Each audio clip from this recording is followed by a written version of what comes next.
malinis na yung estero dito guys, no? Alam ko estero din mag-work kasi ayan, tingnan yung ano, ayan, dragon. Yung pinaka-design niya sa yung mga poste, pinaka-marble niya ginagawa pa.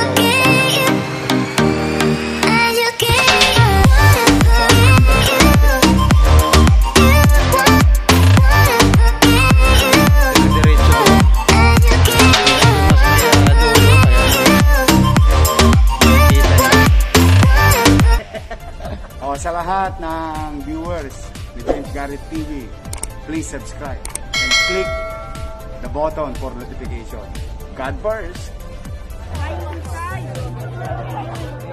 So ayan guys, nandito na tayo. Ayan, so yun dito part na to wala pa. Ayan, may mga butas pa. Ayan. So hindi pa siya nalagyan doon, no? Hanggang doon. So may pumping station pala doon sa dulo. Ayan. So ito yung pinakatulay dito. Ayan, pinaka shortcut nga nila ito dito, no. So ayan doon, may gate doon, no. So yan pinaka shortcut nila dito yan. Oh, ang ganda. So ayan, di pa tapos. Ayan, so malinis na yung estero dito guys, no. Ang alam ko estero di Magdalena yata. Ayan, kung hindi ako nagkakamali. Ayan, so kaya tinawag ko dito guys na dragon wall kasi ayan, tingnan yung ano, ayan, dragon. Yung pinaka-design niya sa parang poste. Ayan, at di ba ang ganda? Oh. So hindi pa tapos maglagay. Ayan, dito mayroon tumbang puno, hindi pa natatanggal. So ayan, doon sa may ano guys, oh, Sabino Padilla. Ayan, pumping station yan. So napakaganda kasi mayroong adjust ng tubig, yung pagpapump ng tubig.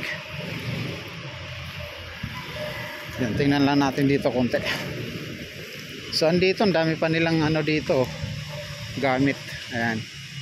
So yung mga marmol, yan yung pinaka tiles. Ayan. So ang ganda ng design guys, oh. Ayan. So ayan, marami pa silang ginagawa pa nila, kaya pala ano, matagal. Ayan, oh. Yung mga poste, yung pinaka marmol niya ginagawa pa. Ayan. Ayan, oh. Kaya medyo matagal siya. So dito wala pa guys, pero yung mga poste, ayan, paglalagay ng poste. Ayan. So nahirapan sila maglatag. Ayan.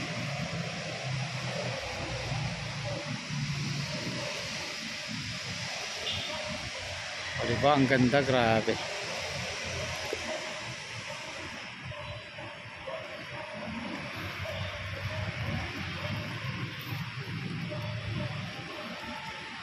So dito to guys, no, sa may Binondo. Ayan, kung yung street na dyan, Tituan Street. Ayan, tapos dire-diretso niyan sa Sabino Padilla.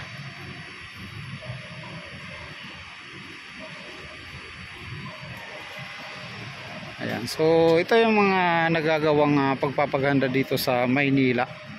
So di ko lang alam kung kaninong project, sa congressman ba to or konsihal. Ayan, so or sa Chinese community. So di na natin dapat alamin yan, basta importante ito, nag-vlog tayo at pinapakita sa inyo na kung saan manggaling yung pera na to, kung sa tax manggaling, napakaganda dahil napapakinabangan ng lahat.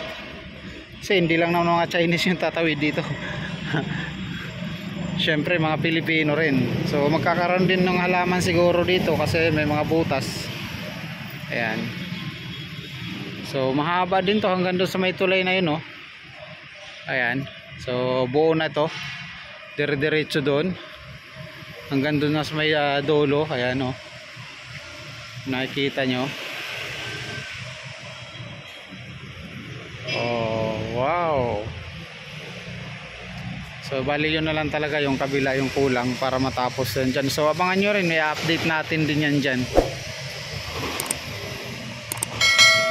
Ganda oh. Yeah.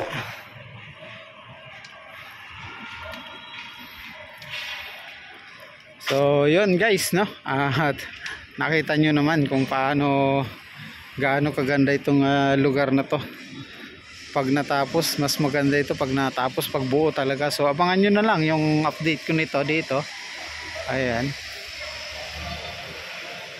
So yan guys, hanggang dito na lang tayo at maraming salamat sa inyo lahat sa aking pagsama sa aking vlog dito sa may Binondo. Ayan, yung sa may Estero de Magdalena. Ayan, so bye bye. See you sa aking next vlog guys.